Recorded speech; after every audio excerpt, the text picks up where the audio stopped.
Gracias, amado Padre Celestial, por este nuevo video, Padre, y te pedimos que tu nombre sea exaltado a través de esta enseñanza, que sea tu amado Espíritu Santo hablándonos, redarguyéndonos, hablando en nuestro corazón, permitiéndonos mayor conocimiento a las verdades de tu palabra. Y quita todo estorbo, Señor, que pueda haber en nuestra mente, en nuestro corazón. Si te fallamos, Señor, antes de ver este video, perdónanos, Dios. Si ofendimos a alguien, perdónanos, Señor. No queremos que nada estorbe en nuestra comunión contigo. Y si queremos ponerle pausa a este video y primero ponernos a cuentas con esa persona que quizás ofendimos, sería lo mejor, Señor. Y si lo queremos hacer al final, pues también es válido, Padre. Pero te pedimos, Señor, que realmente podamos estar en paz con todas las personas, que podamos ser ejemplo de las personas. Tu palabra nos enseña que podemos enojarnos, pero no pecar en el intento, Señor. Que no se ponga el sol sobre nuestro enojo, que no estemos todo el día enojados y no nos vayamos a dormir con el enojo, que no demos lugar al enemigo, Señor, con alguna situación o alguna situación difícil que hayamos pasado con algo o con alguien, Padre. Así que te pedimos perdón. Toma el tiempo de que estamos ahorita para poder analizar tu palabra y sé tú, amado Señor. Gracias, oh Dios. Amén. Bueno, hoy vamos a terminar el capítulo 5 del libro de Primera de Timoteo. ¿Ok? Vamos a ver. Vamos a leer a partir del versículo 17. Ok. Y vamos a leer los primeros dos capítulos, los primeros dos versículos del capítulo 6, porque estos dos últimos tienen relación con todo este tema. Bueno, dice: los ancianos que gobiernan bien sean tenidos por dignos de doble honor, mayormente los que trabajan en predicar y enseñar. Pues la Escritura dice: no pondrás bozal al buey que trilla, y digno es el obrero de su salario. Contra un anciano no admitas acusación, sino con 2 o 3 testigos. A los que persisten en pecar, repréndelos delante de todos, para que los demás también teman. Te encarezco delante de Dios y del Señor Jesucristo y de sus ángeles escogidos, que guardes estas cosas sin prejuicios, no haciendo nada con parcialidad. No impongas con ligereza las manos a ninguno, ni participes en pecados ajenos. Consérvate puro.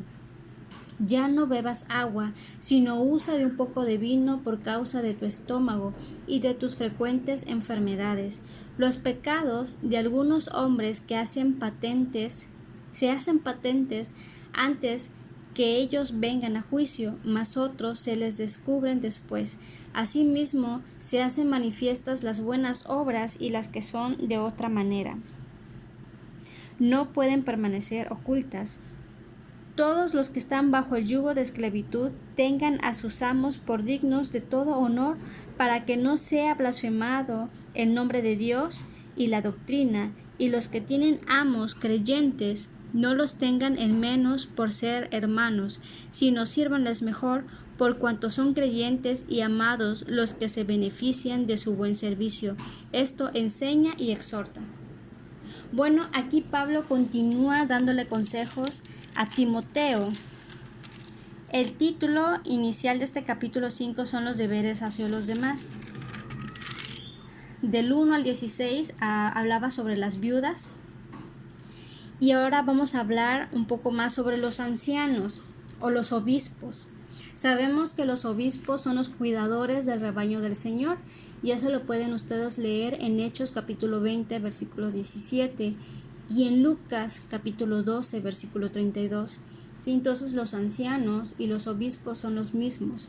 Aquí no se está refiriendo a los ancianos que ya, o sea, en edad, sino aquí se refiere a los obispos, a los cuidadores del rebaño del Señor. ¿Sí? Pero aquí dice algo interesante. Dice: los ancianos que gobiernan bien. O sea, los ancianos que realmente están haciendo las cosas bien, no por dinero, sino por amor a Dios y por amor a la gente que están dirigiendo. Dice, sean tenidos por dignos de doble honor, mayormente los que trabajan en predicar y enseñar. ¿Sí?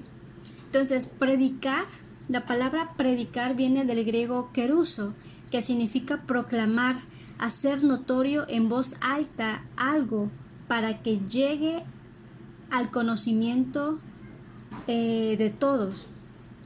Y enseñar viene del griego didascalía, que significa instrucción.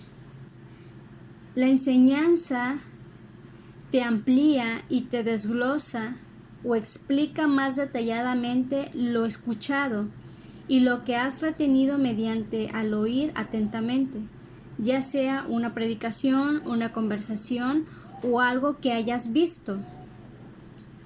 Entonces, el que enseña, instruye y guía hacia una experiencia extraordinaria con Dios, ya que abre el panorama de una forma que podamos entender mejor. ¿Sí? Entonces, la iglesia primitiva aquí pagaba a sus maestros y se puede suponer que a los buenos maestros se les pagaba un poco más. ¿Sí? Entonces, no es lo mismo, por lo que les acabo de explicar, no es lo mismo predicar que enseñar. Por eso aquí dice que eran dignos de doble honor las personas ancianas o obispos o pastores, que es lo mismo, que predican y enseñan a la vez. ¿Sí? Aquí en el versículo 18, Pablo estaba diciendo y estaba citando lo mismo que dice Deuteronomio capítulo 25 y versículo 4 y Lucas capítulo 10 versículo 7, que dice que el obrero es digno de su salario. Prácticamente casi todos los hombres dedicados al ministerio, es decir, al servicio que hemos conocido, estaban sirviendo a Dios por vocación, es decir, por motivos ajenos al dinero. Y la palabra de Dios nos enseña a ser generosos con quienes dedican la totalidad de su tiempo al estudio y a la enseñanza de la Biblia. ¿Sí? Por eso aquí dice que como al animal que trilla no se le puede poner un bozal, sería algo muy cruel. Y es curioso cómo la palabra de Dios pone como ejemplo esto, haciendo referencia a que es digno de recibir salario aquel que enseña y predica. Es interesante. Bueno, hablando del versículo 19, aquí habla sobre que se deben de tener testigos. ¿Sí? Por eso, contra un anciano no admitas acusación, sino con 2 o 3 testigos. Y en realidad, si se cumpliera este procedimiento en actualidad, se eliminarían muchos de los chismes, malos entendidos y conflictos que se producen en algunas iglesias. Aquí el apóstol Pablo dijo que el obispo y cada miembro de la iglesia debían negarse a que nadie les diga en secreto chismes acerca del pastor o de alguna otra persona con algún cargo en la iglesia. Las personas debían poder probar sus acusaciones en presencia de testigos. Lo importante era tener los hechos comprobados antes de hablar, y si alguien tenía los hechos, en vez de esparcir un escándalo por todas partes, esa persona tenía que procurar corregir el problema acudiendo a las autoridades de la iglesia. Cualquier acusación debía ser hecha ante más de un testigo para que conste toda palabra. ¿Sí? Es algo delicado, por lo cual toda acusación debía de ser muy bien sustentada. Vamos a leer Mateo capítulo 18, versículo 16, para que se comprenda aún mucho mejor este tema. Bueno, ya estamos en Mateo. Aquí dice, fíjense el título que dice, ¿cómo se debe perdonar al hermano? Vamos a leer desde el 15. Por tanto, si tu hermano peca contra ti, ve y repréndele, estando tú y él solos. Si te oyere, has ganado a tu hermano. Mas si no te oyere, toma aún contigo a 1 o 2, para que en boca de 2 o 3 testigos conste toda palabra. Si no lo oyere a ellos, dilo a la iglesia. Y si no oyere a la iglesia, tenle por gentil y publicano. ¿Sí?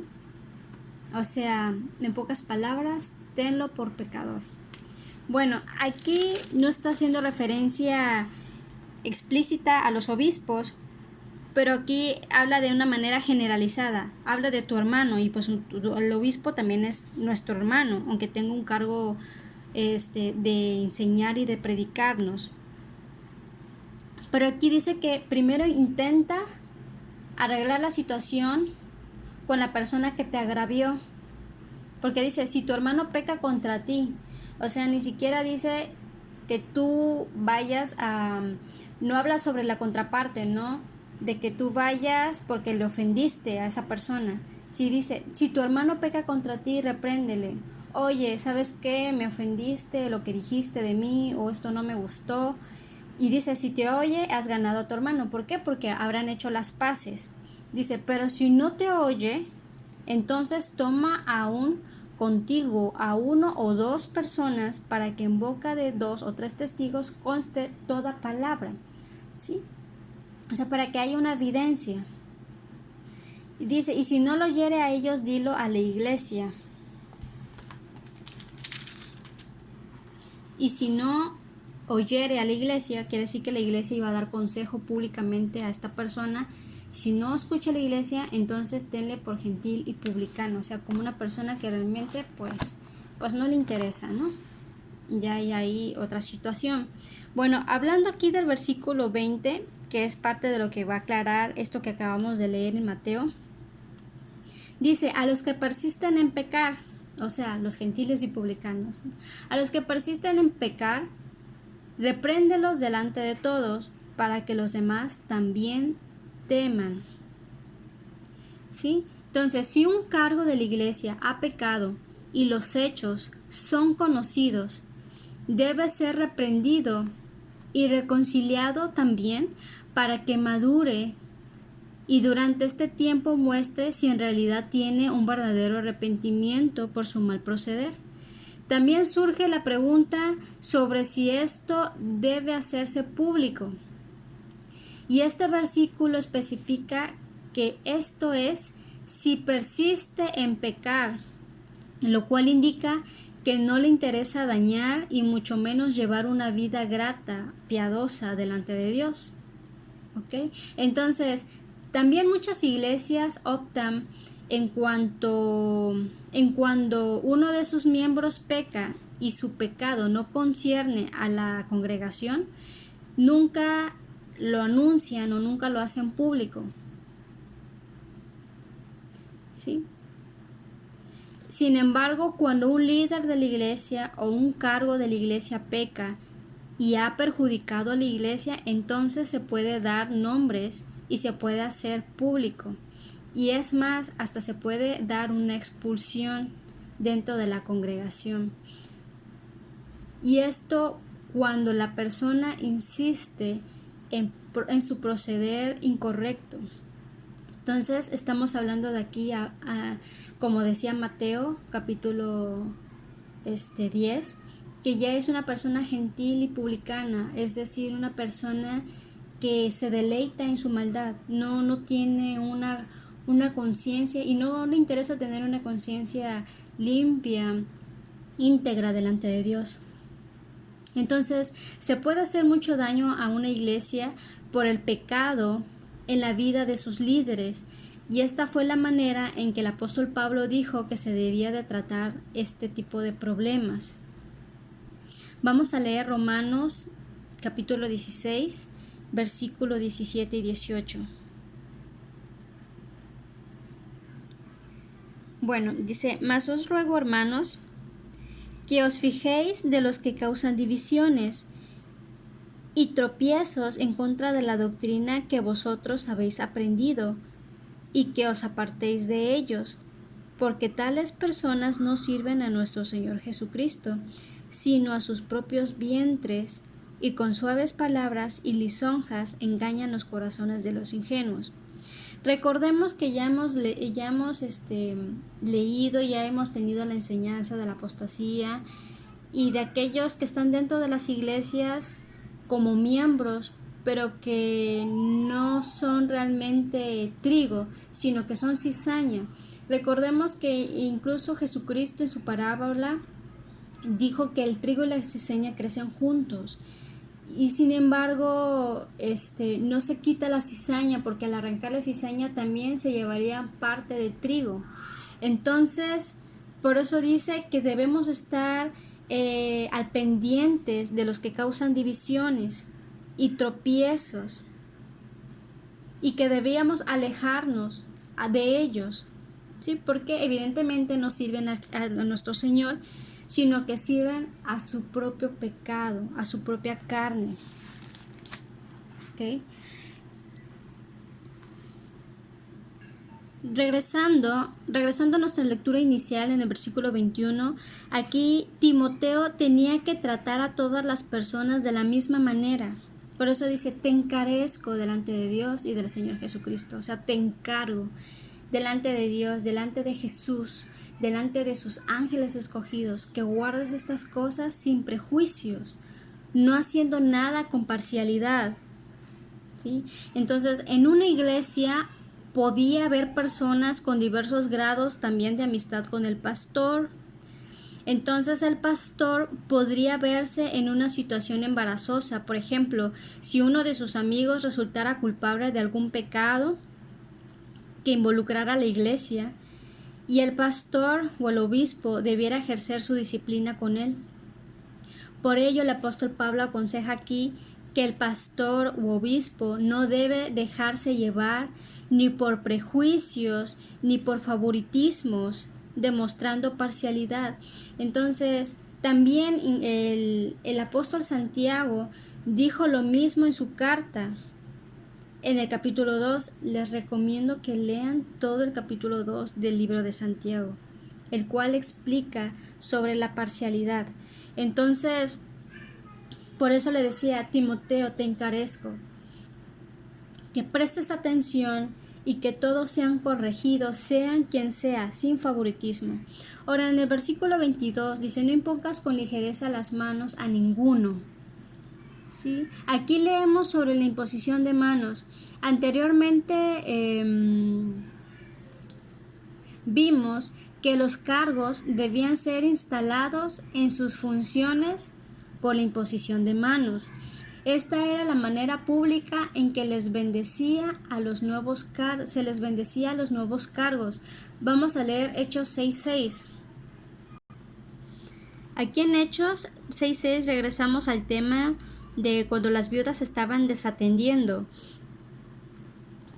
y cuando se levantaron a estos hombres para que estuvieran al pendiente de esta problemática.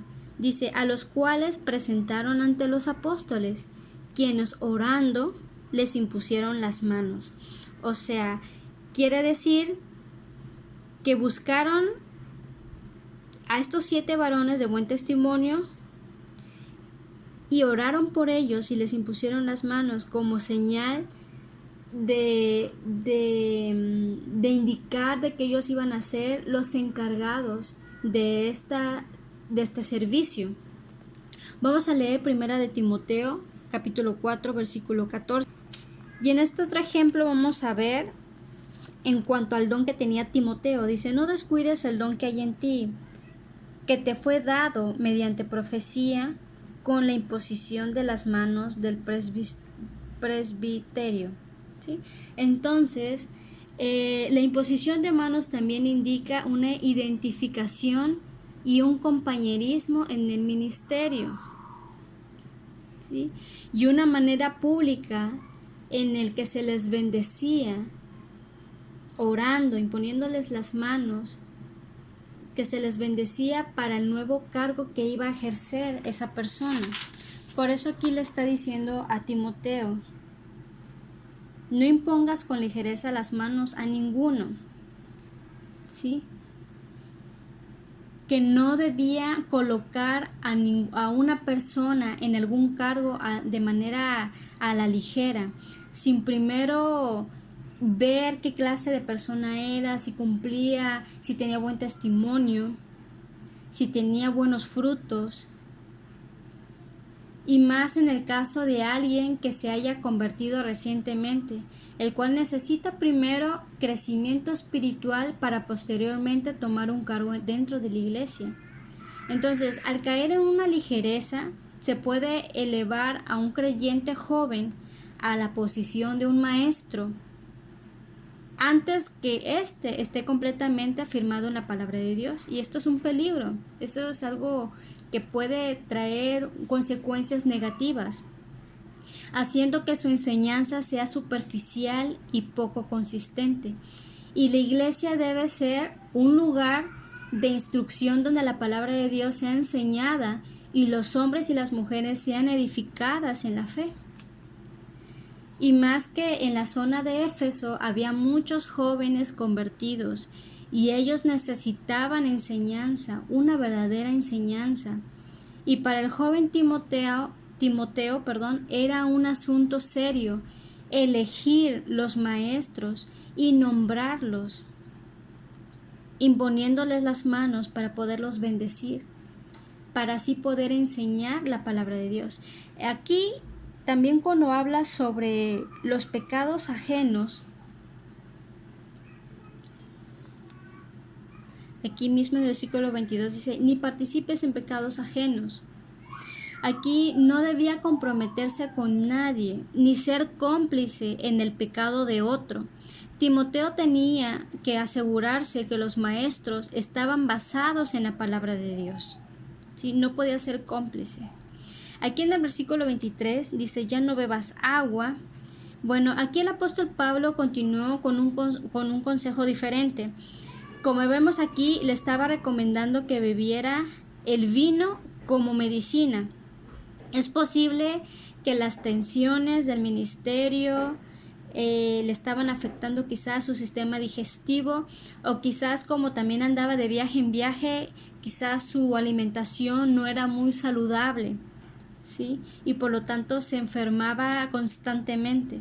Entonces aquí el consejo de Pablo era que usara el vino como medida de medicina. Aquí el versículo 24 indica que en ocasiones Dios juzgará los pecados del cristiano, aquí, actualmente en la tierra. Pero si no lo juzga inmediatamente, no significa que no lo vaya a juzgar. Hemos observado estas situaciones por muchos años, y he visto que al final Dios actúa con justicia. Pablo escribió sobre este tema también en los Corintios, porque había algunos que no estaban conmemorando la cena del Señor de la manera adecuada. Esto es por citar un tipo de ejemplo. Por ejemplo, en 1 de Corintios capítulo 11, versículo 30, dice, Pablo les escribió, por lo cual hay muchos enfermos y debilitados entre vosotros, y muchos han muerto. Pablo dijo que algunos ya habían sido juzgados por Dios, algunos estaban realmente enfermos y otros habían muerto como resultado del juicio de Dios. Vamos a leerlo mejor para que ustedes lo puedan comprender, porque al visualizarlo se entiende mejor lo que se quiere explicar. Vamos a leer 1 de Corintios capítulo 11, 30. Recordemos que aquí es un ejemplo que Pablo está dando en cuanto a la cena del Señor.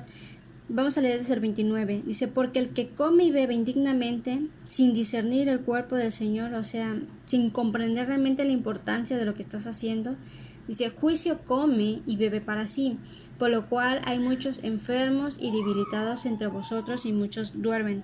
Vamos a hacer una pausa.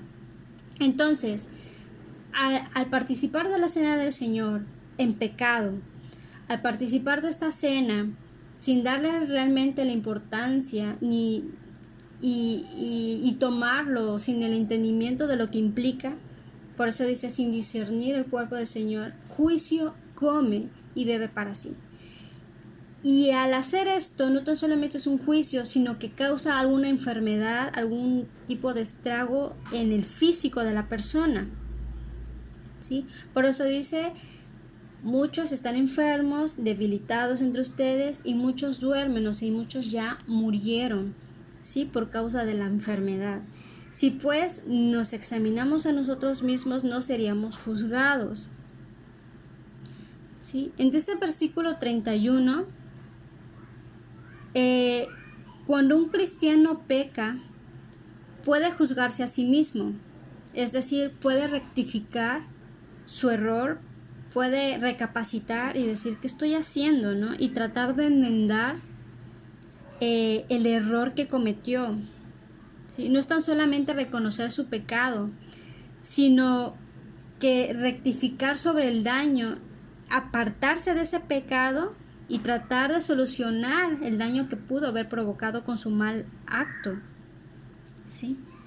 Eso es lo que está diciendo el 31, es examínense.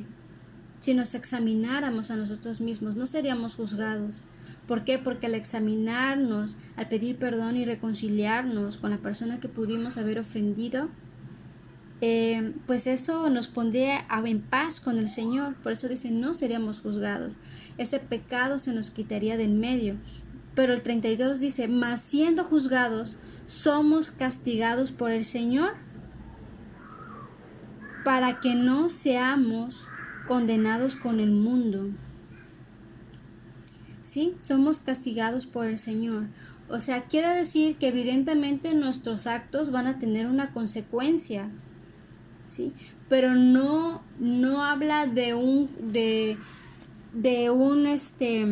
juicio permanente como para los que es para los del mundo. Por eso dice, para que no seamos condenados con el mundo. Porque la condenación para el mundo, para los que no conocen a Dios, para los que no están en Cristo, esa condenación es muerte, pero una muerte eterna. Y eso ya es otro tema. Pero entonces, así que más nos conviene a nosotros reconocer nuestros propios errores para que el día del juicio, en el tiempo final, no seamos enjuiciados por esos pecados de los cuales nunca nos arrepentimos y no seamos enjuiciados o juzgados de la misma manera en que se les va a juzgar al mundo, aquellos que nunca quisieron nada con Dios. Y eso es lo que quiere decir Primera de Timoteo 24, ¿sí? Sí, porque algunos pasarán sus consecuencias en vida, pero otros no, pero tarde que temprano todos vamos a ser enjuiciados. Ahora versículo 25. Aquí habla del mismo principio que se aplica a las buenas obras, ¿sí? Aquí a veces Dios bendice a un creyente aquí en la tierra por algo que él haya hecho, por lo cual Dios puede recompensarle. Pero otros creyentes tendrán que esperar hasta que lleguemos a su presencia para recibir su recompensa, y este será el caso de muchísimos creyentes.